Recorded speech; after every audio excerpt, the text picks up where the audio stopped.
Hey, what is going on, everyone? And TGI Friday, because you know what that means. Of course, another Blog Friday video. Today, we're going to be talking about all things Deathpool, because there's a lot to talk about here with regards to the blog and what to expect next week as we go into the new patch. I think that some people have mixed feelings about Deathpool and Marvel Strike Force's what appears to be second OG character, but we'll try and talk a bit about that as well.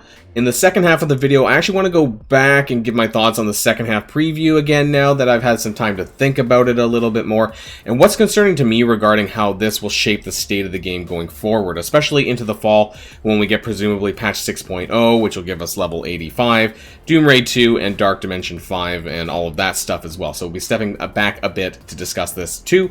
Also, I have a very special surprise for all you Boilon fans out there, which I will reveal later on in the video, so do stick around and check that out, as I think people will really like it. And of course, without further ado, let's get this show on the road.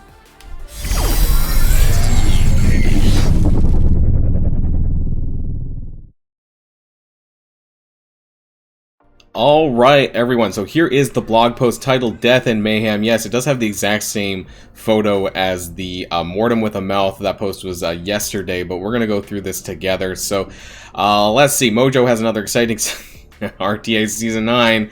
Oh boy, RTA, yeah, another, we're not gonna talk about that because we could go on for ages. RTA sucks. It's a terrible game mode, one of the worst things to come to Strike Force. But what we're really interested in, of course, is this photo in the background more so, which is Deathpool.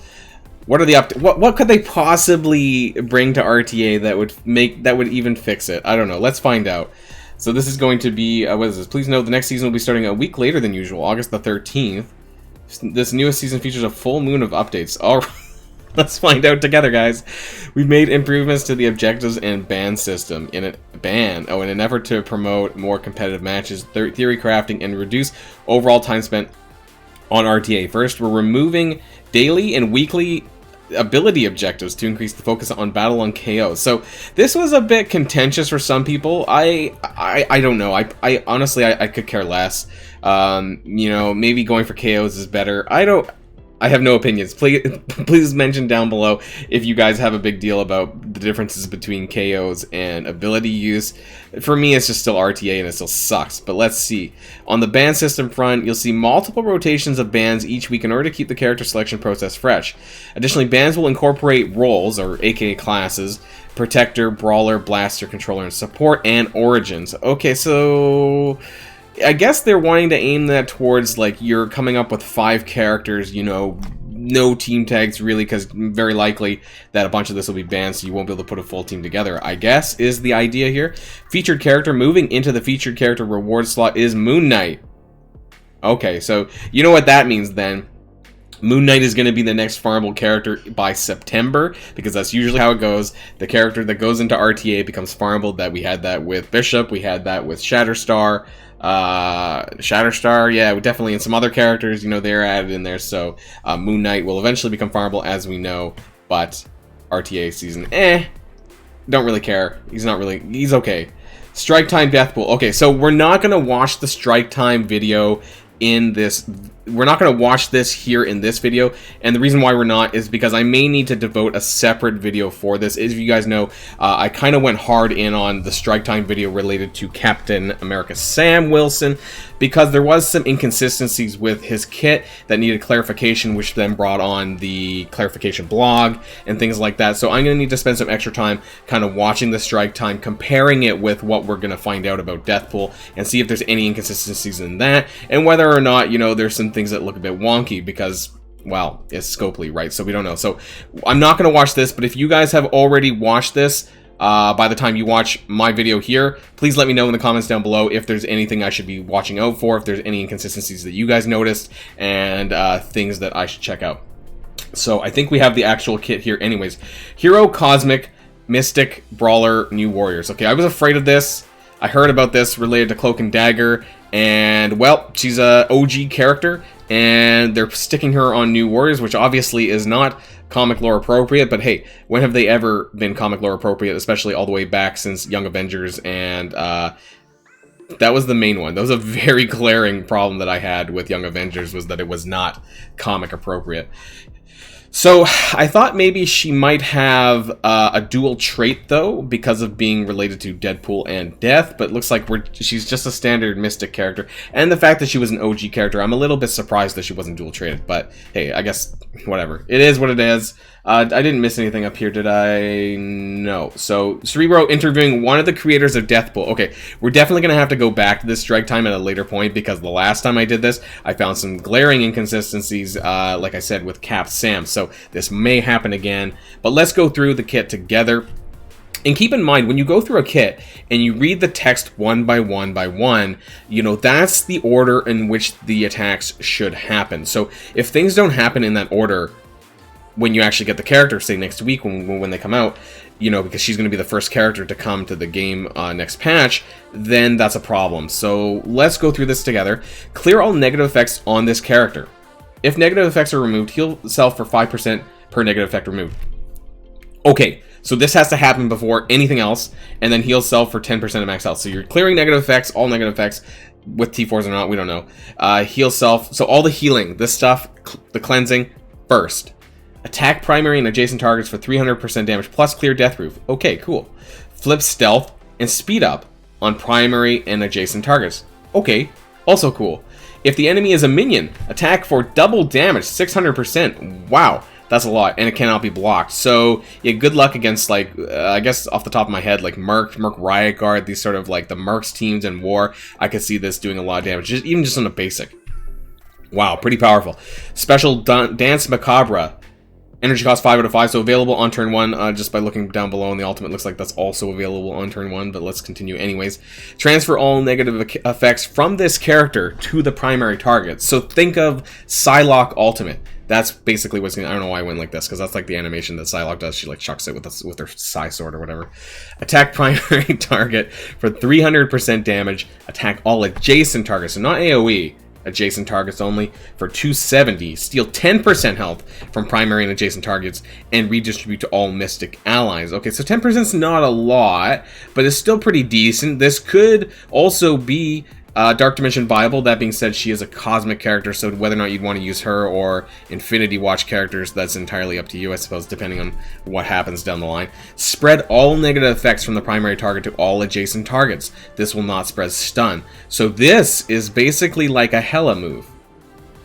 And it is exactly like a Hela move because she does not spread stun either. So transferring all negative effects from this character to the primary target. Now, I'm a little bit oh no, that's a basic. Okay, so the basic cleanses. Right, okay, so if you don't have the special, or sorry, if the special's up and you have negative effects, you would want to use the special because that will spread it to everyone, which is great. And it's only to adjacent targets, not everyone. My mistake. I thought it was all targets. It's adjacent targets, so it's not everyone. So not as strong as Hela's attack, but it is a special, not an ultimate. So ultimate, reap what you sow. So reap what you sow, right? Energy cost 3 out of 3. That's pretty low for an ultimate. Clear death proof from the primary target. Attack primary target for 500% damage, plus apply 2 bleed for 2 turns, then gain 1 charge up to a maximum of 5. Okay, that's a lot of damage and a lot of bleed. Primary target, gain 5,000% extra focus for this attack. If at maximum charged, attack primary target for 20,000% piercing. So a one-shot kill, right? Holy shit. That's a one-shot kill. In Dark Dimension, that would be a one-shot kill. Holy crap. But that means that you would have to, unless we'll get to the passive, I guess. Do we need to use this ultimate 5 times in order to get there? That would be very long. Unavoidable and cannot be blocked. Wow. Okay, let's continue on. Is there other ways to get charged? Death comes for all. On enemy death, heal self for 10% of max health and attack the most injured enemy for 300% damage plus clear 3 positive effects. Okay, in spawn. On spawn, gain 1 charge up to a maximum of 5. On spawn, fill speed bar by 10% plus 5% for each mystic ally. So you're starting with at least 1. On enemy death, generate 1 ability energy for 2 random mystic allies or self. Gain 5% drain for each charged on this character. Mystic allies also get 10% drain. Okay, that's not too much. Gain 20% max health. New warriors allies gain 20% max health. Okay, So my understanding here is that you'll always have, in raids anyways, 1 charge, and you need to get 4 more. And you get more drained for each charge. So you're going to have to use this 4 times in order to one-shot them with the maximum charge. In one match, that might be really, really difficult. In a Dark Dimension situation, I could see this happening. In raids, I don't know. I mean, even in a boss fight, I guess the fight would have to last, what, over 10 turns for you to get back around to this 3 times. You do get the ability energy, of course, on kill, so that might help as well, because it could be self. So that could happen a bit more frequently, but I don't know how often this will actually happen. I think this is very likely to happen in Dark Dimension in longer fights, where if you survive long enough, then that could one-shot somebody in Dark Dimension, which would be huge. But other than that, in raids, I'm not really sure how likely this is to happen. Interesting kit. We might need to delve deeper, especially when we throw that against the Strike Time video and see what they have to say about that. Payday update. Some of you Kingdom observers, yeah, okay, so Payday gold has increased. We know this. It was an additional 2 million gold. Actually, it's 1.5, I thought. Oh, sorry, what is this? With the 2 minutes to the login calendar. So we had more gold increases to the Payday and the monthly login calendars. That was the extra 3 million, I believe, that they quoted for next patch, which has happened a little bit early here.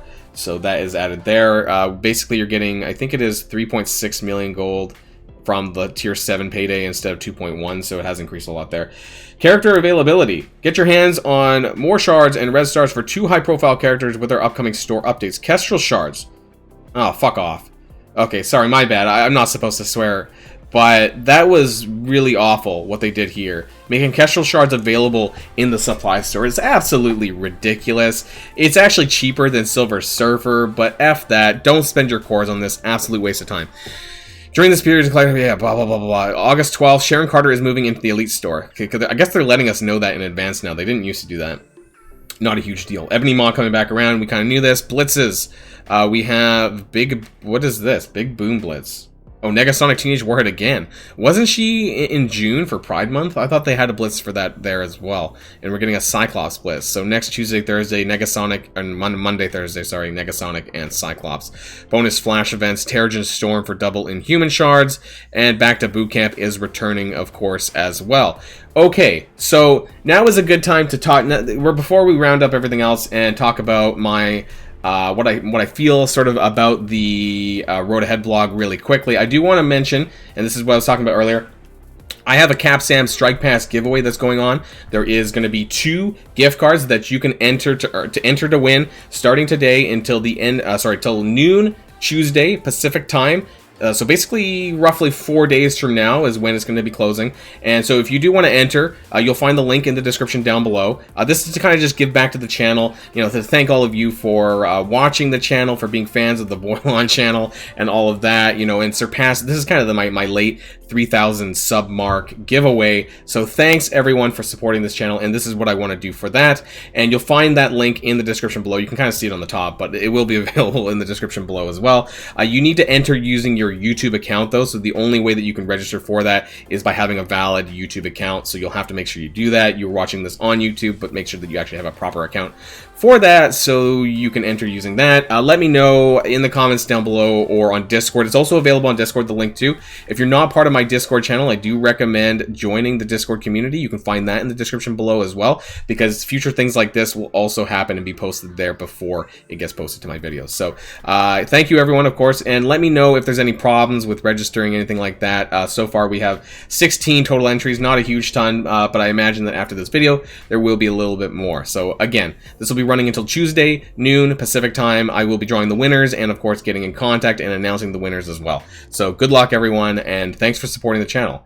And so moving on to the Road Ahead blog. So there's a couple of things that I just want to point out really quickly, and I'm not going to take too long doing this, but the player journey. You know, they talked about basically the player journey ahead and kind of making things a bit more clear. They didn't really make things more clear. I was expecting kind of early and mid-game kind of changes to this, and, you know, kind of setting a path forward for a lot of new players, because that's what a lot of people contact me about. They say that they don't really know exactly what they're doing necessarily. You know, they have a good idea of what characters to build, not always, but, you know, that's why I have beginner guide videos. But aside from that, you know, they don't exactly know where they're going in that case, and that's what I was hoping to happen here on this player journey. They just kind of talked about the late game stuff with ISO blues getting ready for level 85 and the teal gear that's coming, and that's a whole nother bag of worms. So I believe it was in here for the Doom Raid section. So we know that the primary way of earning gear tier 16 teal gear is going to be from Doom Raid 2. Now this brings a lot of problems because this, and there was a good Reddit post on this, my apologies for forgetting who posted it, but this is the very first time that progress in Dark Dimension 5, in Dark Dimension in general, has ever been locked behind Alliance progression. So normally for all other game modes for Dark Dimension, you've been able to get gear from the stores and whatnot. So you've been solo-wise, have been able to accumulate gear on your own to kind of make your own solo progress on this. But now, at least for the moment anyways, and I know there's been some interviews out there with other content creators, with Cerebro and whatnot, so hopefully this will get addressed. But for the moment, as things sit, in order to get Dormammu, who is going to be the character for Dark Dimension 5, we may be reliant on our alliances to pick up teal gear, which then means without our alliance progress, we won't be able to get into Dark Dimension 5, and so on and so on. And the problem this makes is that, you know, I have a bad feeling that, you know, people are going to be looking elsewhere for alliances that may have been together for years, but now are either breaking up or people are considering leaving because in order to get their own progression forward, they need to do Doom Raid. And now it's created 3 tiers of alliances, ones that are in Ultimus 7.5 or whatever, Doom Raid 1, and then eventually Doom Raid 2. So because Doom Raid 2 is going to require blue ISO 8, that means that in order to get the blue ISO 8 at all, currently you're going to need to do Doom Raid 1. So you can't get to Doom Raid 2 without going through Doom Raid 1. So if you're not in an alliance that does Doom Raid 1 now or soon, that's going to be very problematic. So I'm hoping that they give us other ways to accumulate either teal gear or blue ISO 8 orbs, like maybe like a basic ISO 8 orb, which I'm pretty sure does exist in the store, but I don't think there is a way to get that. So the way that we kind of get green ISO 8 orbs in the login calendar, I'm not sure I expect it to come through the login calendar, but I do hope that there's other ways that you can accumulate blue ISO 8 basic orbs so that you can earn that regardless of your Doom Raid 1 progress. Maybe not as many, maybe it's just like 1 a day or something like that, but, you know, something a little bit better so that there is some way to not have to slow down your progress. Otherwise, it's going to take forever, because in 2 months' time, let me tell you, I have maybe half a dozen characters with blue ISO, and it takes a while to get to anywhere reasonable around... Sorry. My bad, I had to pause really quickly here because I was having a little coughing fit there. Yeah, in order to, you know, improve on your ISO 8s, the only thing you can do is Doom Raid. And, you know, there's a lot, whether it's going to be ISO Blue 2 or ISO Blue 3 as a requirement for Doom Raid 2, we're not sure. They did say in one of the interviews, I'm pretty sure, that there is no expectation that it's going to be, you know, Blue 4 or 5 as a requirement for Doom Raid 2, so don't expect that. But I would expect maybe 2 to start, Blue 2 to start, and then Blue 3 later on, just like how it's Green 4 and 5 for Doom Raid 1. But we'll have to wait and see for that. Anyways, I am a bit concerned. This didn't give me enough that I wanted to go on. There was absolutely nothing here in Alliance War that was meaningful. And RTA, we know now that there's going to be some changes because we saw that in the recent blog post that we just talked about. And the new game mode, the Grand Arena thing, I think that's too little too late, frankly. I think that we know that this is coming in 2022. Realistically, I don't see this coming much before May or June. In 2022, if this comes sooner, I would be very surprised, but I don't really expect that to happen. Let me know what you guys think in the comments down below, of course. What do you think about Deathpool? You know, she looks crazy. Her ultimate looks absolutely nuts, this 20,000 piercing. How often is this going to happen? I don't know. Other than that, she's obviously going to be intended for a Mystic Doom Raid, whether it's Doom Raid 1 or 2, both probably. I don't know why I said that. Possibly Dark Dimension as well, given the way that this works. I think it's absolutely bonkers and nuts. Going to have to watch the strike time about that and see what they have to say about the character. And let me know what you think about the state of the game and kind of as we move forward into the fall with level 85, Dark Dimension 5, Doom Raid 2, and all of this. Are you happy? Are you satisfied with what's been going on this week? Or do you think that more needs to be done? I'm really not that impressed with how long it's going to take for the Grand Arena game mode to come out, because I don't expect that anytime soon. And I think realistically, given how badly RTA flopped, I think they need to do something sooner rather than later. But hey, that's just me and my opinions. And of course, guys, this is going to be the end of the video. But until next time, stay safe and healthy, because that's the new thing. And until next time, I'll see y'all later. Boilon signing out. And enjoy your weekend.